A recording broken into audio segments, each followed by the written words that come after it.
20 years after the 9/11 terrorist attacks, America has finally ended its participation in the war in Afghanistan. But many of the leaders, ideas, and the incentives that sustain our failed nation-building project remain. Good morning and welcome to the Quincy Institute's half-day conference marking the anniversary of the 9/11 attacks and assessing the 2 decades of American militarism they spurred. My name is Sridhar Parsi. I'm the Executive Vice President of the Quincy Institute, a think tank in Washington that promotes ideas that move U.S. foreign policy away from endless war and toward rigorous diplomacy. We favor a national security strategy that is centered on diplomacy and military restraint. Our half-day conference today, titled The 9/11 Wars, Looking Back, Moving Forward, will bring together policymakers, journalists, and experts to assess what America should learn from the war and mistakes in Afghanistan and how we can change course in order to avoid similar disasters in the future. Tons of ink have been spent on the significance of this anniversary and on the meaning of the ending of America's longest active combat. Many want to focus on what happened only at Kabul airport and assess what went wrong there. While we think that is important, we also think that thinking needs to go much deeper than that. We aim to focus today on themes and questions that we believe ultimately are more consequential, but have received insufficient attention. To begin with, will the failure in Afghanistan change U.S. foreign policy away from future interventions? And what will be the implications of the seemingly growing divide between the American foreign policy elite and the American public when it comes to matters of war and peace? To discuss those issues, we're delighted to have with us Anne-Marie Slaughter, CEO of New America Foundation, Peter Beinart of the Jewish Currents, as well as QI President Andrew Bacevich. After that, we will have a panel that will discuss whether the counterinsurgency and nation-building project in Afghanistan ever could have been won. This is particularly timely as some in Washington are already calling for military support to anti-Taliban forces. On that panel, we will be joined by Azmat Khan of Columbia University, Carter Malkasian, author of The American War in Afghanistan, and QI non-resident fellow Barnett Rubin. And last but not least, we'll be joined by Senator Chris Murphy, one of the most outspoken defenders of President Biden's decision to end the war, who will discuss why Washington kept supporting the war and nation-building efforts, even though it was clear to all that we were failing. Before we move on to our first panel, let me also first acknowledge and thank the Schumann Media Center for their support of today's timely event. So let's first bring in our speakers for the first event. We are delighted to have with us today Anne-Marie Slaughter, who is the CEO of the New America Foundation. From 2009 to 2011, she served as the Director of Policy Planning at the State Department, and prior to that, Dean of Princeton University's School of Public and International Affairs. Foreign Policy magazine named her one of the top 100 global thinkers for 4 years in a row. Then we will have Peter Beinart, who is a professor of journalism at the City University of New York, editor-at-large for Jewish Currents, and a CNN political commentator. Peter has authored 3 books and served as the editor of the New Republican magazine between 1999 and 2006. That is when, meaning he was the editor when the 9/11 attacks happened, as well as in the beginning of the global war on terror. Peter also runs a very popular newsletter at peterbeinart.substack.com. And finally, Andrew Bacevich, our own president here at the Quincy Institute, a graduate of Princeton and West Point. He served in the Army. He became an academic and is now a prolific writer. He is the author, co-author, or editor of more than a dozen books, the latest being The Age of Illusions, How America Squandered Its Cold War Victory. He, probably more than any other American public intellectual, has spent the last 2 decades imploring leaders in Washington to shift away from the foreign policy of military domination and the endless wars that it begets. Welcome to all of you. So delighted to have all of you here with us today. Let me start off with a question that I would like to get your immediate reactions to. President Biden had an intriguing line in his speech on August 31st. He said, the decision about Afghanistan is not just about Afghanistan. It's about ending an era of major military operations to remake other countries. Are we at an inflection point in American foreign policy right now? Are we seeing the beginnings of a major shift that is, as the president said, more than just about Afghanistan? So is there more that meets the eye here, or is there perhaps less? Will this decision at the end of the day end up being a one-off rather than being the beginning of something bigger? Anne-Marie, if I could get your reaction to this first. Well, it is an inflection point, but I don't think it's just President Biden's decision. Indeed, I'd trace that inflection point back, at least in part, to President Obama's decision not to intervene in Syria. And I think this is a continuation. There's no question that the failure, the inability to achieve a defined mission beyond preventing terrorist attacks in Afghanistan has been a big part of that inflection point. But the other two factors have been the changing technology of conflict, moving to drones and droids and cyber war, and equally the demographic change in the United States. We are becoming a plurality nation where we will not have a white majority, and Americans across the political spectrum who have had different experiences and whose families have had different experiences of American power. And that does include many veterans' families. They have a different view of the costs of war. Indeed, they have, and they have played a significant role in supporting the decision that Biden made, as well as prior to that, President Trump. Peter, what are your thoughts? Is this an inflection point? I do think it's an inflection point, but I worry that really it's an inflection point away from the war on terror and towards the new Cold War with China. And I thought it was very significant in Biden's speech that one of the justifications he gave was not that we needed to turn our focus away from wars of conquest and occupation so we could focus on climate change and work with China on that and global pandemics, but so we could focus on this, what they've called extreme competition with China, this new great power competition, which we really started to see really ramp up during the Trump administration. And what worries me is that I fear that some of the same underlying flawed assumptions that have hurt us in the quote unquote war on terror will also hurt us vis-a-vis China. An overestimation of American power. It's very difficult to talk in Washington about the idea that there could be any legitimate Chinese sphere of influence in Asia. And an overemphasis on the military response to China, and not enough of a recognition of the way a Cold War with China could really harm American domestic society in some of the same ways that the quote-unquote war on terror has hurt America domestically by empowering the national security state, by revving up terrible forms of bigotry against minorities that are considered to be a fifth column. We're already starting to see that. So I worry that it will be an inflection point, but not towards something which is necessarily that much better. Very interesting, Peter. Andrew, do you agree with that? Is this not an inflection point away from over-militarization, but rather a shift in geographical focus from war of terror in the Middle East towards great power competition in Asia?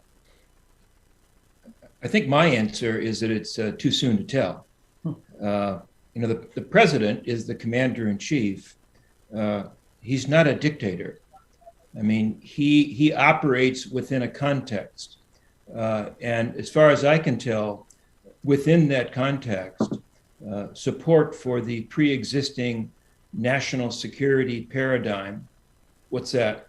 A conviction that American primacy is imperative, a belief that American military power is the foundation of American primacy. I have a sense that those assumptions, claims are still alive and well. So I am heartened by what the president said, but I think that real change is going to require a lot more than simply comments made from the Oval Office or from the White House. Frida, can I respond there for a second? Definitely, please come in.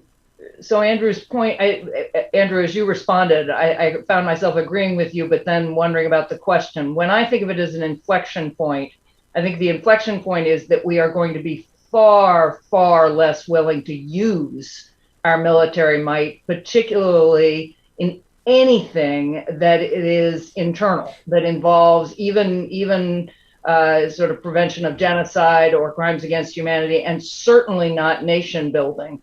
So that's what I meant in terms of the inflection point. I agree with you on the underlying assumptions, and I agree with Peter that then turns toward China. So given that, perhaps we can say that the change is, as you said, Andrew, a little bit too early to tell, but we're still seeing signs that there are shifting grounds. I mean, the three of you held different views 20 years ago. You've had some very interesting journeys intellectually based on where you were before and where you are finding yourselves today. Andrew, you were a Cold Warrior. Peter, back at the time when you were at the New Republic, you were in favor of the Iraq War. Anne-Marie, you supported intervention in Syria as well as in Libya. I would love to hear how you have, all three of you, based on your personal experiences, have evolved over time and why you have come to the conclusions that you are coming to today when it comes to the use of American military force as the primary instrument of American statecraft. Let's start with you, Peter. It's true. I mean, the formative experiences for me as a young adult were 1989, and then the Gulf War, and then particularly Bosnia and Kosovo, and this sense that I had that, you know, my entire childhood people had been saying that everything was going to be Vietnam, and yet in sense these things were not Vietnam, and I felt that America had done something good with these uses of military power, and that I thought that this third wave of democratization that was happening as I was, you know, coming of age, suggested that we could be more optimistic about the spread of liberal democracy and America's ability to foment it, even sometimes at the point of a gun. And I think, in retrospect, I myself had not thought nearly hard enough about Vietnam, nor had I thought nearly enough about the Spanish-American War. Or about America's wars in the 19th century against Native Americans, and these very deeply rooted traditions of imperialism that existed in the United States that had been brutal, and that even though they had sometimes been high-minded in name, and that some people had genuinely had high-minded purposes, in reality had cost the United States so much and so disastrous for people, particularly in non-Christian and non-white parts of the world. And that I had been looking at this, I had this very kind of sanitized snippet of history based on what I had been looking at, and I don't think I had the longer picture in mind. It was a very difficult process for me to reckon with this, and ultimately I got to a point where I wasn't sure I could write about foreign policy at all because my entire template simply clearly didn't work, and I began to rethink things, and I'm still in that process of rethinking in many ways. Rita, let me go very next. interesting. Let me Please, go Andrew, go. You probably can't tell by the images on the screen, but I'm actually older than Peter. I was born in 1947, and the significance of that is I grew up during the Cold War. I understood the Cold War to define the reality of international politics. And as I was growing up, I think I bought into an assumption held by many, which was that the Cold War was never going to end. It was a permanent reality. And also, the context for the Cold War was World War II, the good war, the war of liberation. You know, Peter just said something very important, that he discovered the Spanish-American War. He discovered American imperialism. Well, when I was growing up, I also was totally oblivious to this sort of broader narrative of American foreign policy, because all you needed to know was World War II and the Cold War. So my evolution of my views comes when the Cold War ends. I was caught by surprise, like many others. But given that the Cold War was a great national emergency, it seemed to me that the end of the emergency would lead to the United States becoming what?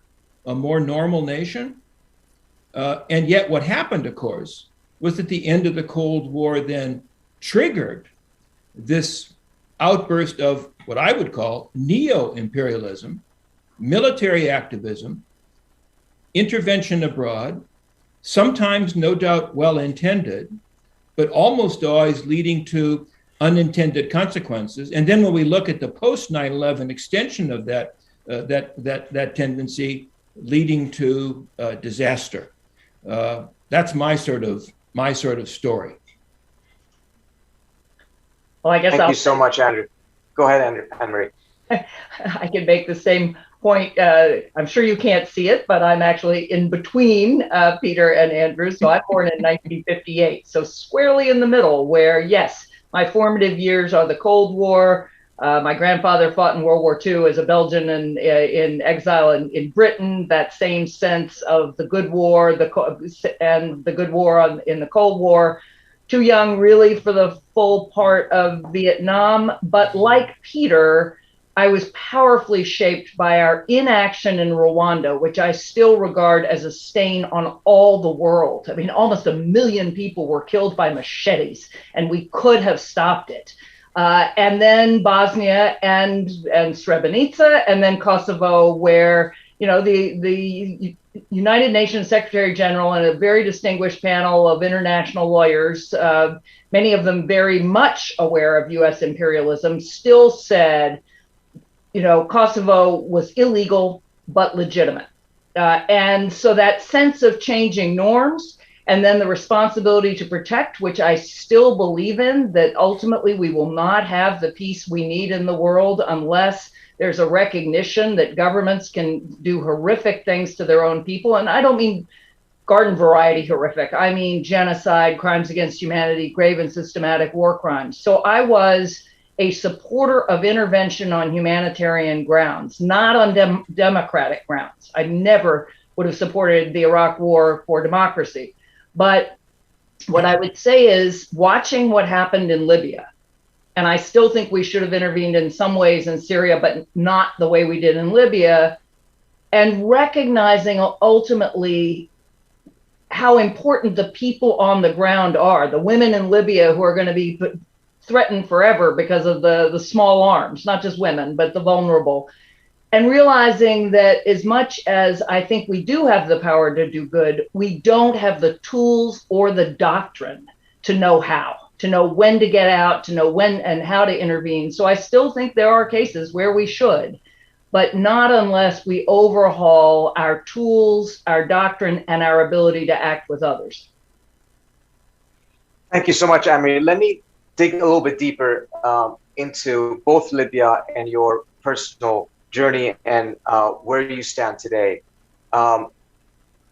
In March 2011, you wrote quite passionately in the New York Times in favor of military intervention in Libya, arguing that now we have a chance to support a real new beginning in the Muslim world.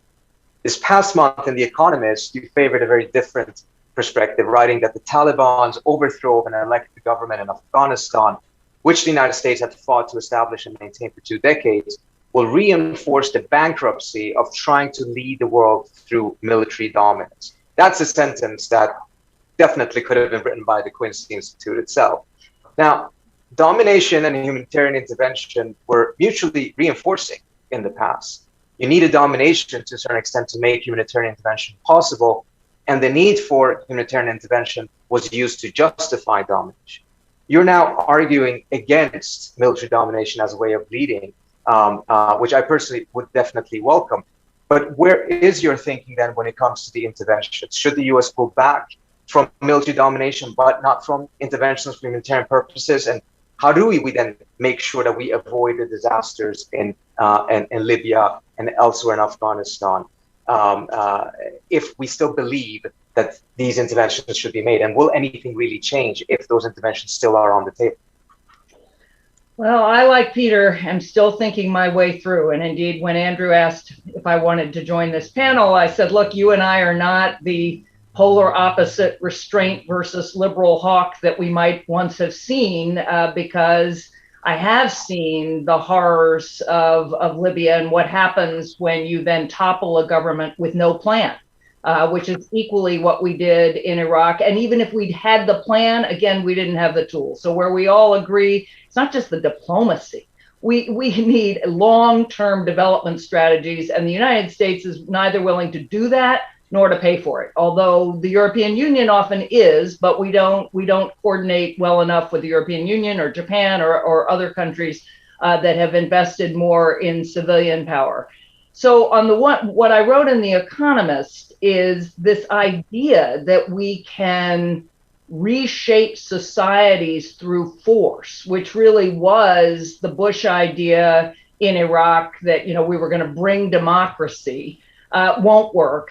Even the idea that we can hold or sort of support the rights of women in Afghanistan, which I passionately support. And I do think we created space, but we also created reliance on us in a way that is immoral, right? Because ultimately we're not going to stay, and we can't have people rely on us if we're not going to. Same in Syria when we said, sure, you know, depose him, and then we weren't there.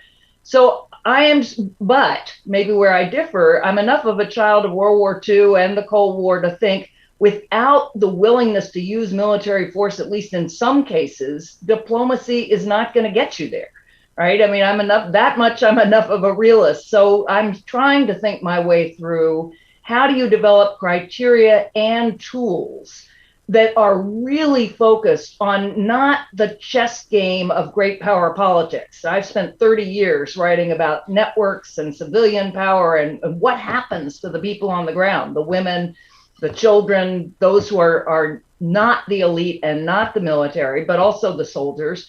How do we then think about using force to protect those people, but in a way that is actually sustainable? And I don't have an answer yet, but I'm actively rethinking. Let me ask Anne-Marie a question. And you used the phrase, not going to stay. We're not going to stay. Of course, some people would say, well, not true. I mean, we have stayed in Europe since the end of World War II. We have stayed in East Asia, most explicitly in South Korea since 1953 and the armistice. But of course, staying in those circumstances, I think, stemmed from the perception that vital U.S. national security interests were at stake. We didn't stay for humanitarian reasons. We stayed because we were persuaded that we ourselves, our security, our freedoms were at stake. So here we are in a new era. I mean, I guess what I'd like to hear you reflect on is, what would be the arguments that could be advanced now that would persuade the American people that we do have that imperative to stay, because bringing about change in societies does take a long-term commitment, as far as I can tell. Yeah. So that goes to the very deep question of what our national security interests are.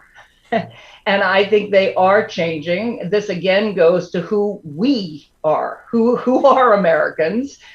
We are not, and increasingly not, the traditional white European American Christian and Protestant people that we have defined ourselves as, and everybody else is a minority. We are, as I said, becoming a plurality nation with people who have come. Even you see with Barack Obama, whose father was Kenyan and whose view of England was not the traditional special relationship, certainly that I had with a Belgian grandfather who had fought in Britain during World War II. So the question of what our security interests, I think, in the first place starts much more with taking care of ourselves at home. That's the other big change for me. In 2013, I took over New America. I've spent as much time or more time on education issues, on economic mobility issues, on work life, on reforming our democracy, which is quite broken. So I think the starting point is unless we can take care of our own, we cannot afford to be spending the kind of money on our military period, but certainly not on military ventures abroad that we have. And that again is people looking at, wait a minute, look at Detroit, look at the state of our education, look at the state of our healthcare. And so then you start thinking, well, what are our national security interests? And I would put climate and global health right up there with some, peer competition with China. China, as far as I'm concerned, is not going to attack us militarily. It's not that I don't think we should compete with China, but I think this is another diversion from where the real sources of our security are. And again, I think that a lot of that is domestic. Could I jump in, Trita? Yes, please. I think that I agree. And what bothers me is that even in the Democratic Party, I feel like it's very difficult. It seems very difficult in Washington for people to say the greatest threats that are posed to us by China and argued by Russia as well are only threats that we can deal with through cooperation. That I would, climate and pandemics, as Anne-Marie said, and also election interference and cyber more generally. It seems to me that that seeing the only new kinds of compacts that would also involve restraining what America does in terms of our contributions to pandemics, our contribution to climate, and our electoral interferences. So we strike, and our cyber, hacking, that we strike new compacts. This is not because, I wish I heard more Democrats saying, we're saying this not because we don't think that China and Russia pose real threats. They really do pose real threats, but the notion of responding to those threats in a zero-sum way just misunderstands the fundamental nature of what those threats are. Because while the South China Sea is important, it's not that what's happening in the South China Sea that is really threatening the lives of huge numbers of Americans, right? That have wrecked so many people's lives over the last couple of years. And that cooperative framework, I still feel like, is not front and center in the Biden administration. I agree. Thank you, Peter. And just to follow up on that, what Anne-Marie said, I think, is quite interesting and important. We have to go back to the very core issue of, what the interests are. And here we see how certain things then clash. If we define U.S. interests to have a moral or strategic obligation to intervene on humanitarian grounds and use our military force for that, we also have to then think through how does that, if at all, impact relations with other major powers in such a way that it could or likely would negatively impact our ability to be able to collaborate on common threats such as climate. So climate has to be pervasive throughout all of this conversation because we cannot have everything as a priority, it appears to me, because some of those things will actually end up in some form of a negative sum relationship with the broader threats, the collective threats that we're facing. And I've not seen much commentary from the administration on this. I agree with you, Peter, but I'm thinking, what are other people then saying and thinking about this? How do we develop a foreign policy that actually does incorporate climate at the center of it, while at the same time manages to address these other issues, define U.S. interests in such a way that it's not totally ignoring, but also not leading it in a militaristic direction as we have in the past? Anne-Marie, you want to start with that, or Andrew?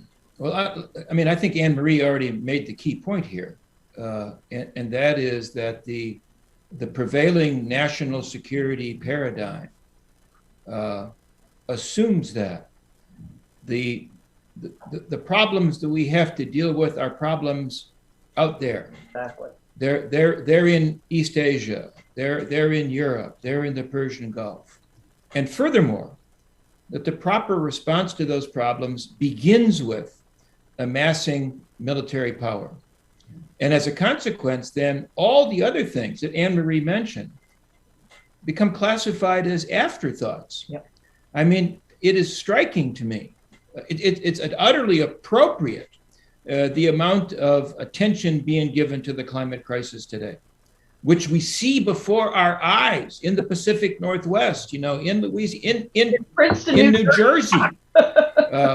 And so there's lots of talk, but quite frankly, I think modest action and modest action that leaves intact that national security paradigm, that doesn't consider the possibility that creating instruments of power that can be projected to conduct a Cold War in Asia, targeting the People's Republic of China, may be leading us down utterly the wrong path.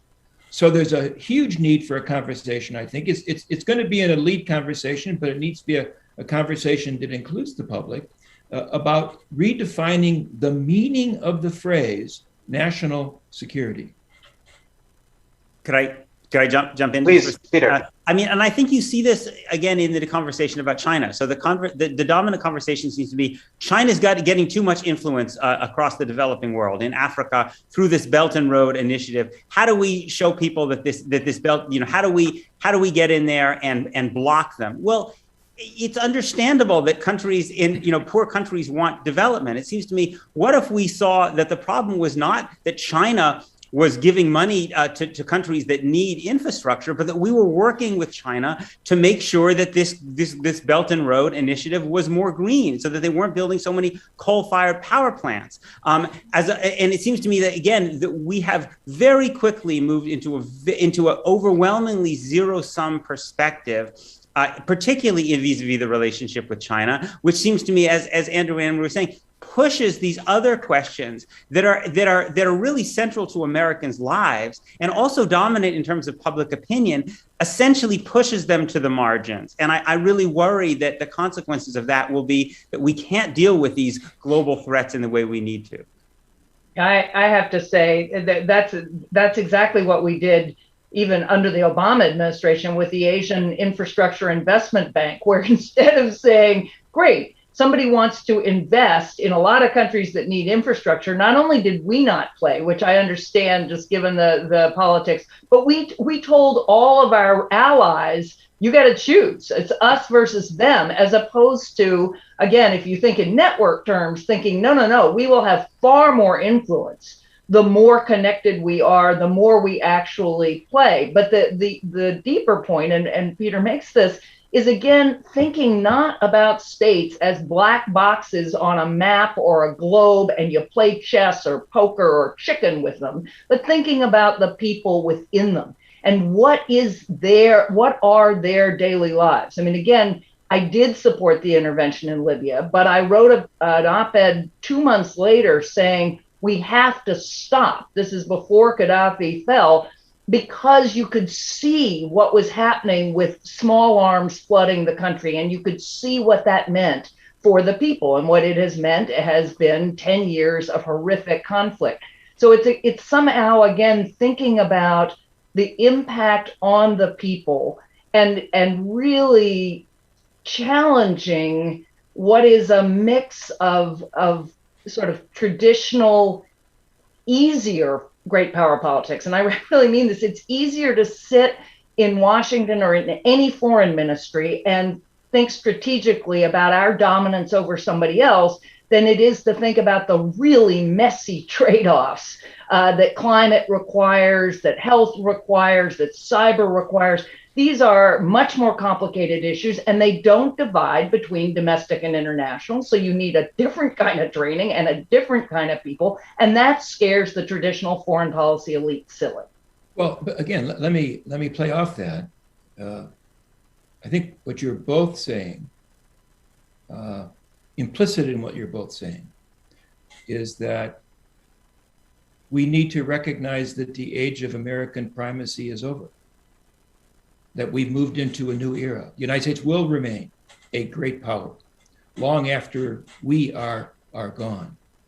But the post-war, post-Cold War claims, unipolar order, sole superpower, probably bogus when those claims were made, certainly discredited now. But are the American people ready to be told that the era of American global primacy is past? That we're moving into a new era in which, if we are going to be able to successfully address the problems that matter to us, it's going to have to be undertaken on something more of a collaborative basis. Are members of Congress willing to say that out loud? That no, we live in a multipolar order, that the notion that we're number one, that doesn't work anymore. I mean, I have my doubts, which I guess says that there is an enormous need for education of the American people, of the establishment, which has not really, fully happened yet. And if isn't the American people a bit ahead of the establishment on this? I mean, we saw, for instance, that with the decision to pull out of Afghanistan, despite the fact that Biden's poll numbers suffered a little bit, nevertheless, even after seeing the images of what happened at the tarmac, a horrific images of both people falling off of planes and the terrorist attack. The latest poll I saw from ABC showed that 73% of the public still supported the decision to withdraw, because they seem to have concluded long time ago that these wars are not winnable, and this is not the job of the United States, ultimately, whether it can or it should. And Anne-Marie, you worked a lot, you mentioned, on domestic issues, and you're pointing to the demographic changes that are taking place in the United States. How do you see that impacting what the concept of American exceptionalism, and to the extent that the new demographics of America will be able to better accept and live with the reality that the era of primacy is over, as Andrew said? I think for many Americans, that again, imagine what America is becoming. We're becoming a country that genuinely reflects the world, again, as pluralities whose roots come from every continent. I think the concept of primacy really is both a Cold War concept, and it's a 20th century concept. And again, it's a concept of interstate politics, and not just interstate, but great power politics. We're in an era of global politics, where there are definitely global threats, and some of those are certainly exacerbated by states. If you look at election interference or cyber, no question, but they don't divide, again, between, here's foreign policy, and this is what we do, and we try to defeat other states and maintain our primacy, and here's domestic policy. They mix. So the example I would give you, I think it matters a lot to the American people that we stand for something good in the world, that we actually stand, I would say, for liberty and democracy and justice and equality. That matters. It certainly matters to me. But how do we do that? How do we do that when we've got systemic racism and deep inequality at home? We have to think about racial equity in our foreign policy as well as our domestic policy. That matters to many Americans. And yet, for, again, many traditional foreign policy people, that just sounds ridiculous. That race, that's a domestic issue.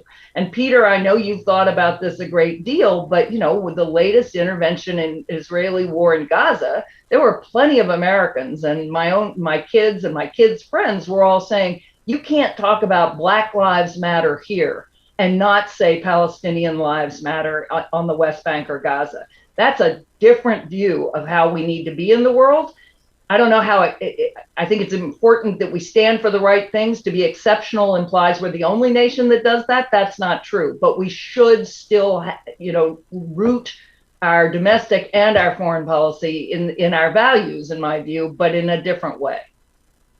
Peter, you want to come in on this as well? Yeah, if I could just jump in. There was I thought, a very important piece that Kaiser Kuo wrote recently about the intersection between essentially the struggle for American global primacy and the struggle for white racial primacy in the United States. And I think that part of the great challenge we face is that while Anne-Marie is absolutely accurately describing a demographic shift that's taking place in the United States, and that we need the perspective that comes from that to be reflected in our foreign policy, it's not necessarily clear that demographic shift will be reflected in our politics, right? Because it may be that, in fact, white Christian, male kind of primacy is maintained through anti-democratic measures, and that what Kaiser was getting at was the intersection between the domestic racial threat and the racial threat abroad posed by China. And I think so. I think that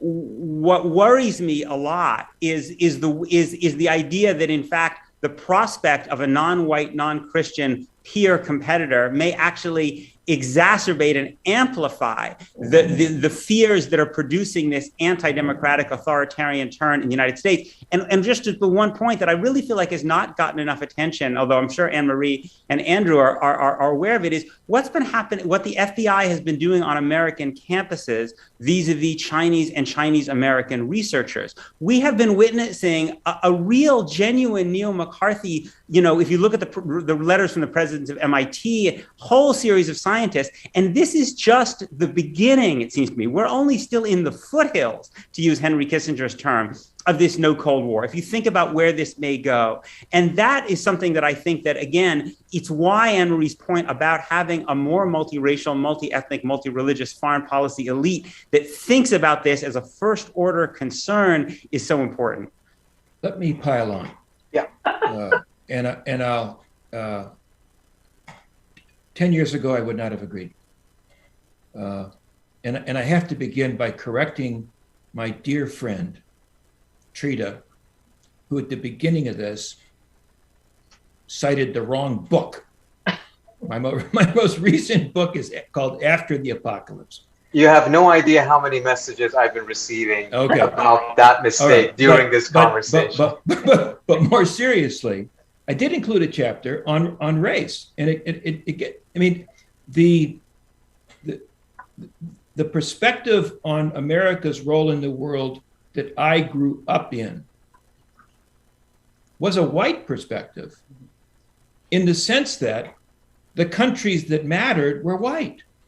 It was an East-West perspective.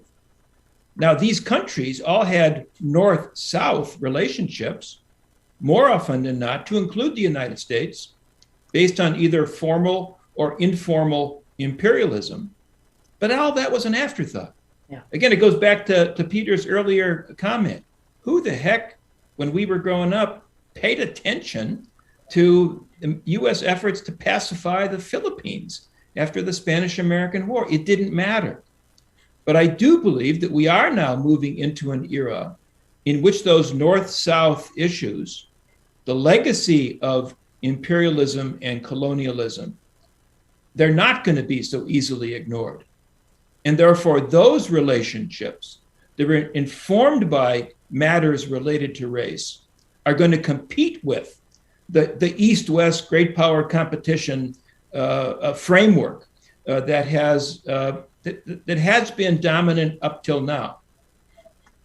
And as Peter alluded to, we've seen that in cases, many other cases, including in the case of tensions between the United States and Iran and how that impacted the Iranian American community, that the degree of discrimination the Iranian American community faced in the United States was directly correlated with the level of tensions between the US and Iran, far more so than anything else.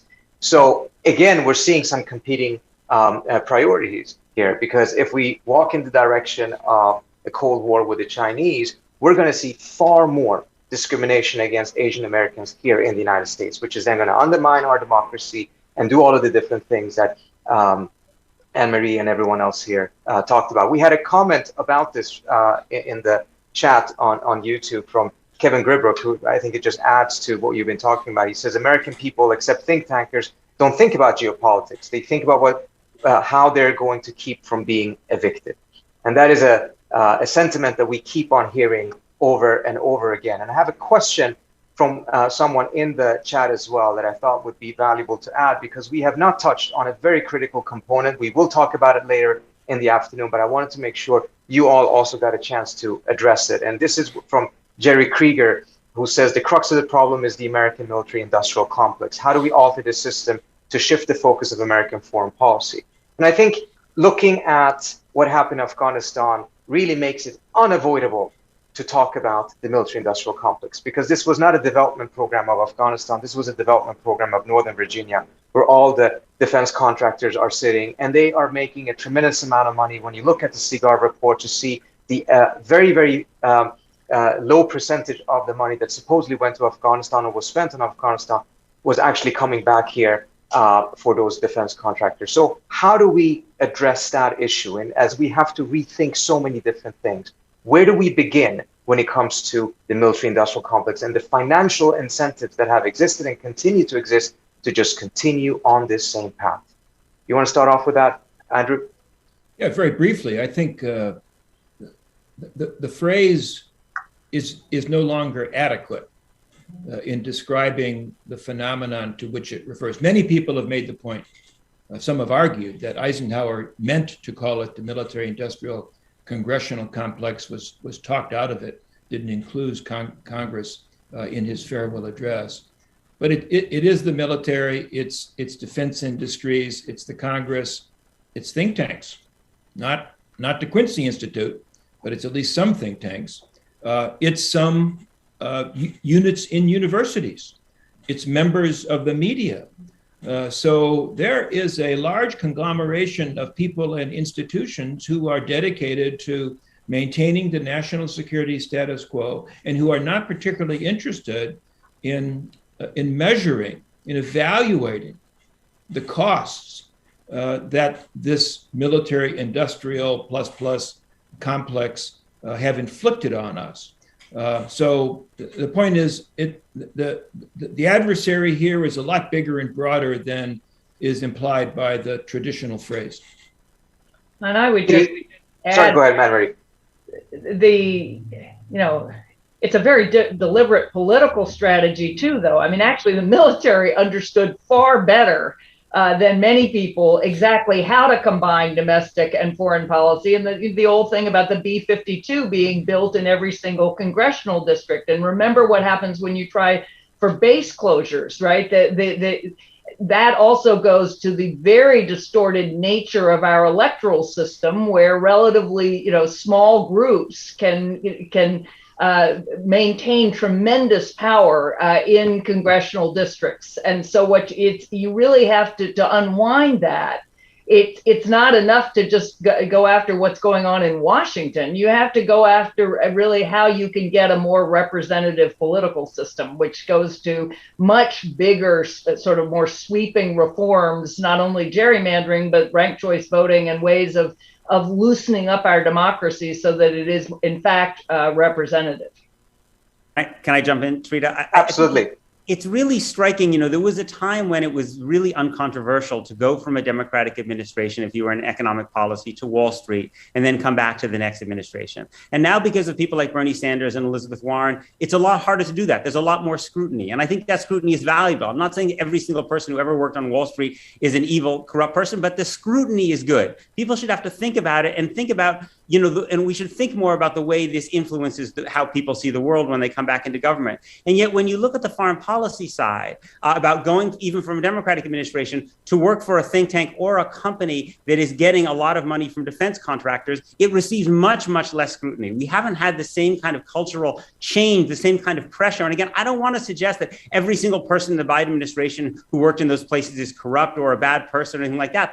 But the scrutiny is valuable. It makes people think twice, and it makes people think about alternative paths of things they could do when they're not in government that would give them a different set of perspectives. And I think the media hasn't done as good a job as we need to in that scrutiny. Other issues that have been coming up in the chat as well, one that I think is extremely important right now, because actually we're finally starting to see some things happening in Congress, is the question as to whether the AUMF should remain in place, whether they should be repealed, and how the United States should make decisions about war and peace going forward. Should we go back to the Constitution and having a congressional vote on these matters? How are you seeing the policy consensus on this issue shifting or not shifting? And where's the American public on this? And why have they been so absent on that specific issue that seems to be so critical and that could really make a significant difference? Anne-Marie, I want to start off with you. Oh my gosh, as a law professor, I wrote an article with Les Gelb many years ago arguing for much more congressional control of the use of force, going back to what the framers intended. There are countless articles like that. There are countless articles about the War Powers Act. And I do believe Congress should have a bigger role, but my observation is Congress is chicken when it comes to it, right? They simply will not take the hit. It's much easier to let the president do it. And then if it works out, great, you were with him or her, but him. And if it doesn't, well, you were opposed. So I'm stymied on this one. I don't think it's about what's on the books. It's about political will. And I know Chris Murphy, we will convey your views on that, Anne-Marie, to Chris Murphy later on today when Andrew had that conversation with him. Peter, Andrew, you want to comment anything on this? If not, I'm going to go to the last question, which is that positive vision. But if you guys want to come in on this last issue about war powers? Well, I mean, I think Anne-Marie is right. it comes down to an absence of moral backbone on the part of those we elect to represent us. But isn't a related problem, and I'll toss this back to Anne-Marie, the fact that in essence we have two pro-military or two pro-war even parties. So within the Congress, I know that there may be groups, but within the Congress, there is no, we need one of the two dominant parties to be skeptics about military intervention, to drag their feet, to insist upon debate. And I think were that party to exist, then perhaps the willingness of the Congress to sort of sign off on whatever intervention the president is proposing might not be as great. Peter? Yeah, I would just say, I think that among those small number of members of Congress who I think really do offer that genuinely alternative perspective, it's striking how marginalized often they are. And I think in particular of Rashida Tlaib and Ilhan Omar, both of whom I think put aside, they're always piled upon because of their views about Israel-Palestine. But if you look at their broader set of concerns that they keep raising about American arms sales, for instance, about American military aid in general, they're extreme about accountability for America's past crimes. It's striking to me, and again, I think first of all, it shows it's not coincidental, as Anne-Marie is saying, that these are both women of color, both of whom are Muslim. But it's also, I think, again, not to divert the conversation into this, that we also have a conversation about Israel-Palestine that puts people under so much pressure on that question that it makes it very difficult for them to actually make the broader questions, that they're making about American foreign policy more generally. And I think that's part of the reason that we don't have the alternative perspective that Andy is talking about. Thank you so much. I want to end off with a question about what Anne-Marie mentioned earlier on. And I think Anne-Marie and others have also put forward some very thoughtful critique against restraint, arguing that a more positive vision needs to be attached to it. I'm in somewhat a bit skeptical at times because it appears that in some places to assume that liberal hegemony and primacy did have a positive vision. I think it had a positive illusion because at the end of the day, it did not work and it's not been working. But at the same time, is it not enough to be able to say the United States should lead by not ending up in these endless wars and try to instead focus on collective existential threats such as climate change? Or is that not sufficiently grabbing for an American public that wants to have that mission statement in its foreign policy, something that inspires them in the manner that other grand strategies may have done, even though they have been successful? What do you think of that, Andrew? You've been thinking a lot about restraint. Well, I think the problem of focusing national security policy on something like climate change, which I certainly endorse, is that implies sacrifice. It implies changing the American way of life. And I'm not sure that the American people today are willing to do that. A way of life based on consumption, a way of life based on mobility. Are we willing to curb that? That defines our notion of freedom, day-to-day freedom. It could well be that conception of freedom is now obsolete. But the American people are going to have to be brought around to accepting that. And that's going to be a tough message to deliver, again, given the members of Congress that we turn to for leadership. Anne-Marie? Well, so Trita, I just have to say, you and I could debate. I do actually think that the liberal international order did a lot of good in the world, at least in the Cold War. I grew up then enough to think about all the Eastern and Central Europeans and many of the folks who were under Soviet hegemony, who unquestionably, I think, were liberated and have better lives. I think there's a lot we can debate, but I'm not willing to sort of give all that up. I do think, though, what's most important is this positive vision. It can't just be about sacrifice.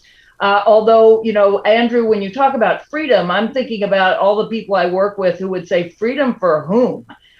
Because for many Americans, the way we have lived has not been freedom. For many Americans, I think that what we need is a vision of how what America stands for at home and abroad, that really does embrace our diversity and embrace real equality, that lives up to those self-evident truths.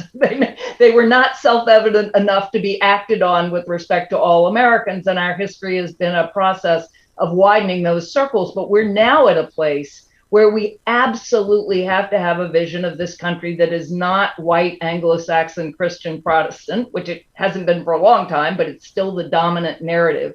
But one that says, look at all the positive things that we get from being a country that reflects the world. And indeed, in that Economist piece that Trita mentioned, and in a book I have coming out on September 21st called Renewal, I talk about, look at all the ties to Latin America, to Africa, to Asia, the economic ties, right? Our ties to Europe are deep and valuable economically because they're based on personal ties. And if we have a positive vision of what that America can be in the world, we can, it's not just soft power, we can strengthen our hard economic power, we can strengthen our diplomatic power, we can build networks that bring in corporations and civic groups as well as government and cities in ways that actually say, look, we stand for the equality of all human beings. We stand for liberty. We stand for justice. We recognize our own sins in this regard, and we recognize what it takes. And we're going to focus on doing that at home and as much as we can abroad. Peter, 30 seconds, last word. I would just say, I think one thing we need to think about is that it seems to me quite possible and likely, and I say this with great fear, that sometime in the next few years, we will have a climate event that is so massive, we lose an whole American city, that it will actually change this debate, right? That will be the terrible news, but it will also mean that I think it will put us in a different moment. I mean, we will have a climate 9/11 that I think will shift this conversation. My hope is that we can start to do that work before that happens. But I think ultimately, sooner or later, events on the ground are going to force the reckoning with this that is required. Wow. Thank you so much to all of you. That was a stunning end to this panel conversation. An excellent conversation. Thank you to Andrew, to Anne-Marie, to Peter for an excellent conversation and sharing your thoughts and sharing your personal journeys. We are now going to take a quick break, and I'm going to hand it over to Adam Weinstein, who is a QI fellow, a former veteran of the Afghanistan war, who will be leading the discussion in about 2 minutes.